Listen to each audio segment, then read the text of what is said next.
really think we're on the cusp of a tremendous change, and I think most of the profession's not ready for it. So the more all of us can do to get ready and be prepared and help others get ready, I think the better off we will all be.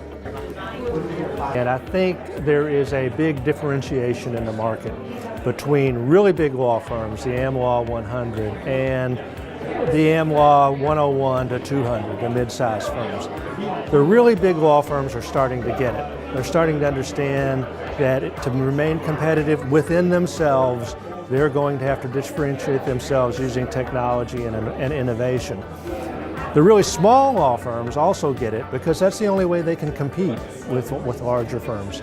The ones in the middle, I'm not so sure really get it, and they're hit from both sides. The large law firms are taking work away. The small law firms are taking work away. Tort reform is reducing exposure of many of the cases they handled, and I'm afraid that they're going to be in for some hard times in the years ahead. So it's a mixed answer, I guess, depending on how big.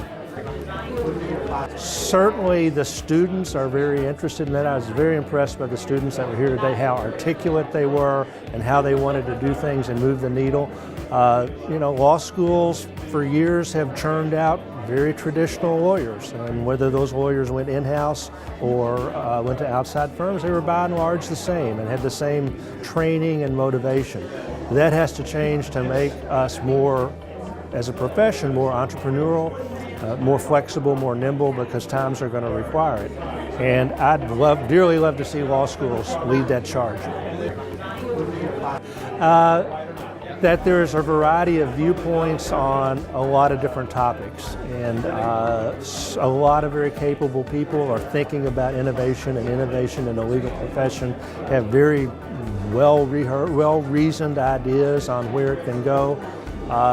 I think there's a recognition of access to justice problems that are pretty significant, but I'm not sure we're all as focused as I would like us to be as a profession on those issues. We saw a lot of innovative proposals here today, some of which were directed toward access to justice problems. Many were not, and I think we need to focus on that because that's going to have very far-reaching ramifications in the future if we don't.